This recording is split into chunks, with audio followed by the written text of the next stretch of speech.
Hey, how's everybody doing today? Uh, it's been a long day. I'm tired. I'm ready to lay down.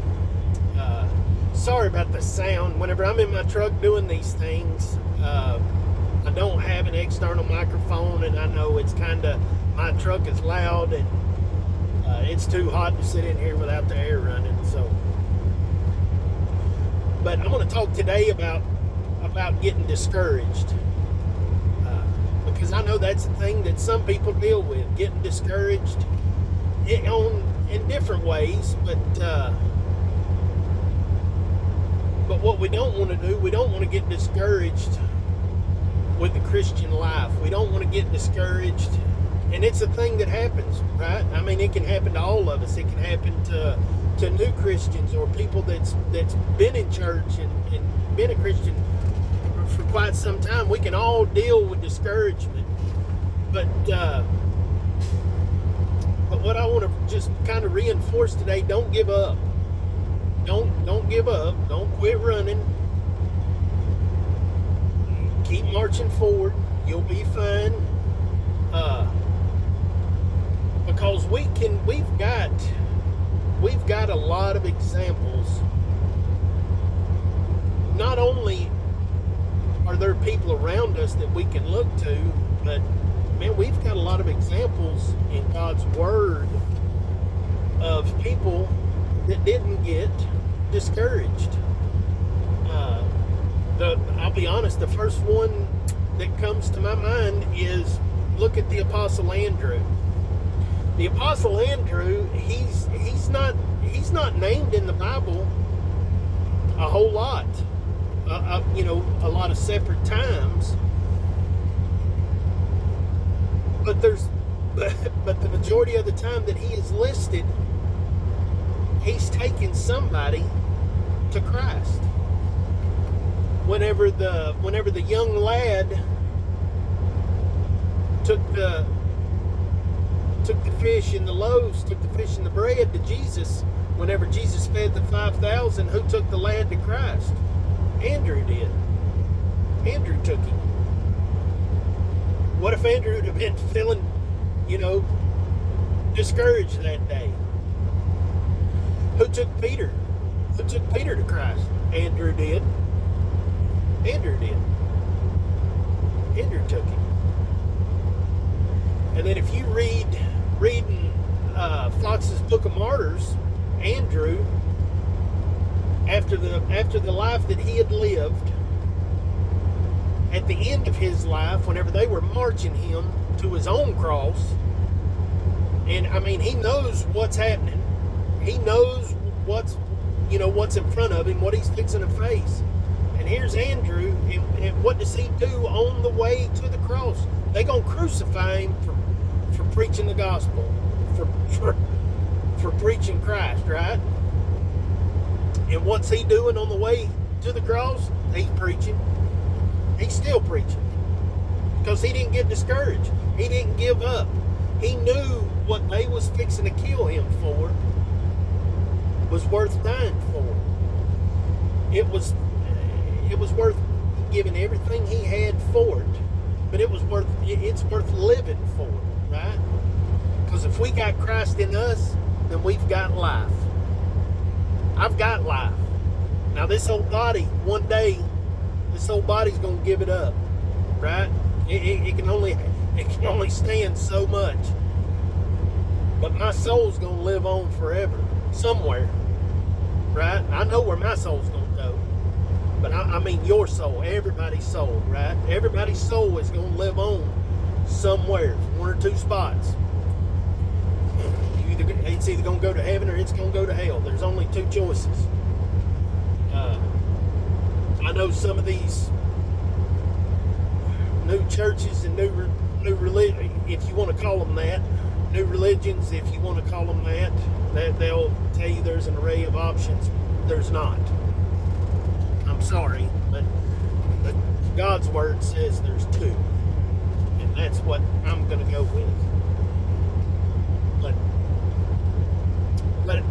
the example of not being discouraged that I really want to key in on is David.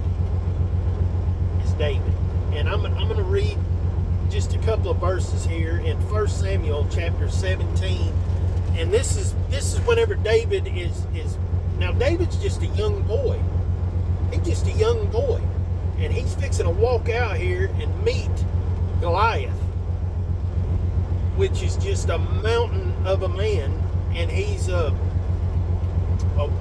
battle-hardened warrior. I mean, he just is. And here's this young boy that's been herding sheep, right? He's a goat herder, and he's fixing to go out here and face this mountain of a man.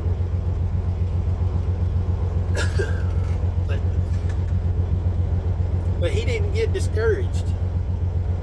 But let me read these couple of verses here. It's 1 Samuel chapter 17, and I'm going to start at verse 45.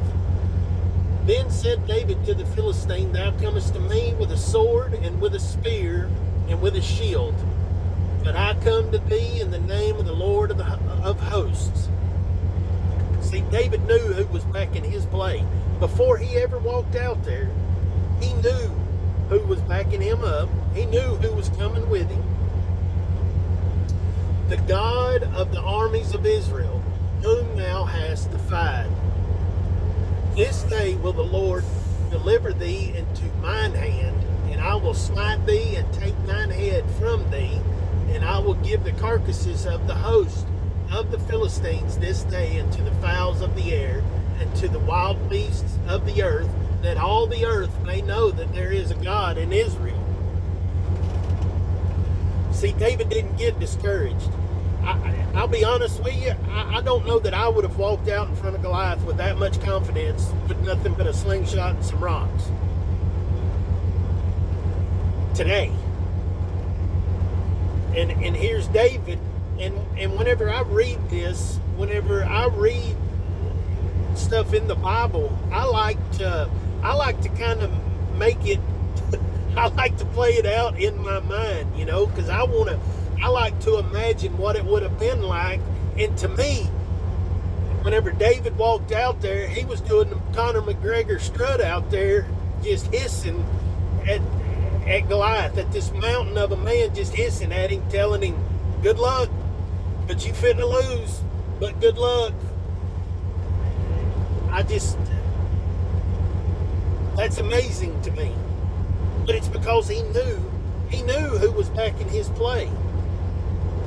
He knew who he was coming to him with. He knew who was with him whenever he walked out there. That's the opposite of discouragement. That is encouragement. See? But see, we can look at some of these people in the Bible, in God's Word. We can get encouragement from God's Word. There's lots of things we can draw from this, but encouragement is one of them, for sure. For sure. And, there's lots of ways that we can get discouraged, especially if you're a new Christian, your old friends, sometimes it'd be your family, sometimes it'll be your family, and because it'll be, well, why are you going down there? Well, that ain't going to help you. Well, those people down there don't care about you. Well, this, well, that. There's, it's excuses is what it amounts to. It's excuses. But don't give up. Don't give up. It's, like I said a while ago, it's a life worth living. It's a life worth living. It's the best possible life I could ever imagine. My life is so much better because of Jesus. In every aspect of my life is better. Not worse.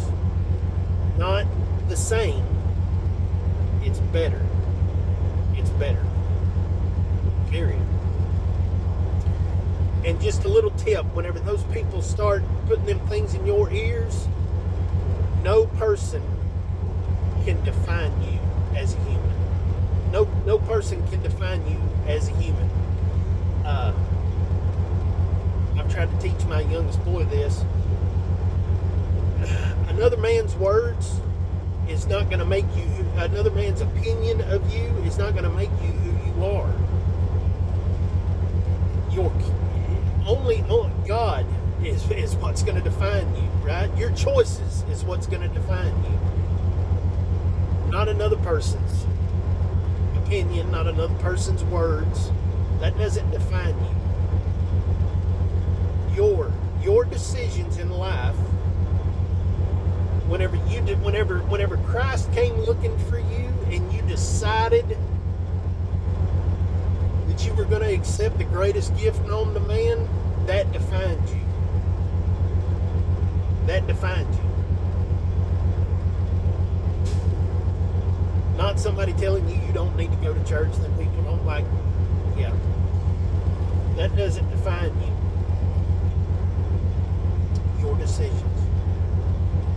Don't get discouraged. Keep running. Keep fighting. Don't give up. When you need a little encouragement, get in God's Word. Read about some of these people in here. Read about Jesus. He didn't get discouraged. He didn't give up. Read about David. Read about Joshua. Joshua going out there to Jericho, he didn't give up.